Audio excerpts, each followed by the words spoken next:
Yeah. When you connect. Yeah, here we are. Still out here on 287 waiting to see if we're going to do any plow work.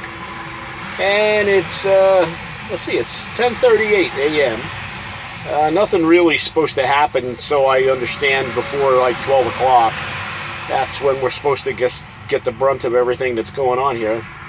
You know, while I'm sitting here just doing a little thinking, I've been getting some phone calls lately from the government.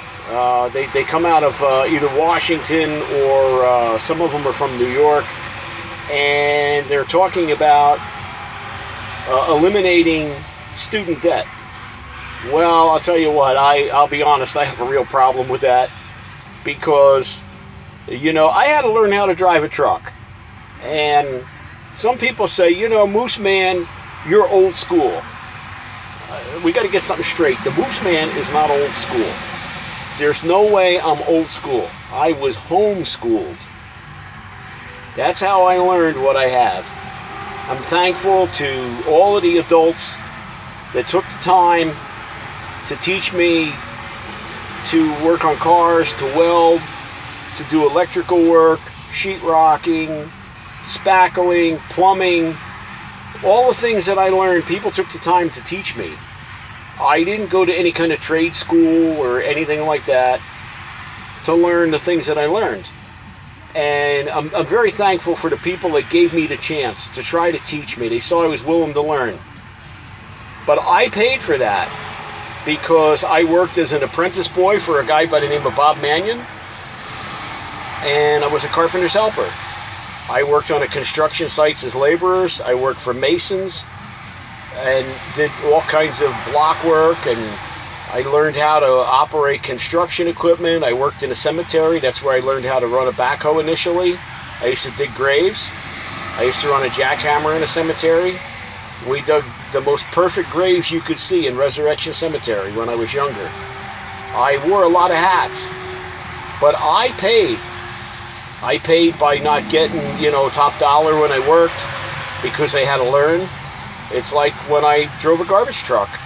I had to learn how to run a front-end loader. I had to learn how to run, you know, a conventional garbage truck where you throw the garbage in the back. And I had to learn how to operate the hopper. And nobody ever paid for me to go to any kind of school. And if they did, they would have expected to get paid back. I have a lot of friends, and they had student loans, and they paid them off. And I don't see why somebody should be given money as a loan, and then when they can't pay it back, or they don't want to pay it back, it's like, well, you know, we're going to grant you amnesty. We're going to come up with a plan or a program to give you something for free. Nothing is for free today, my friends. You have to work for everything you have. If you don't work for something, you don't appreciate it. That's what I was told. When I was told growing up, well, you got to go to college, but you got to learn a trade. You have to have something to fall back on. Today, people want to fall back on their entitlements. And I'm just here to let you folks know today that it's not fair.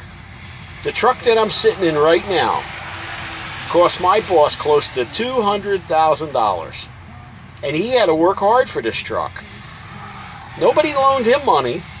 He said, well, you know, if you can't pay it back, that's okay. We're going to let you slide. Oh, no.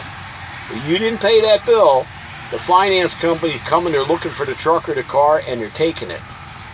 It's the same thing when we bailed out the savings and loans many years ago. The savings and loans didn't bail us out. If you don't pay your mortgage, they take your house. Or if you don't pay your car payment, they take your car. And unfortunately, I feel the same way. If you don't work, you don't eat. If you took out a student loan, win, lose, or draw, it's a commitment, it's an obligation. I feel you're obligated to pay it back. I don't feel the government should be giving out money just for free to, well,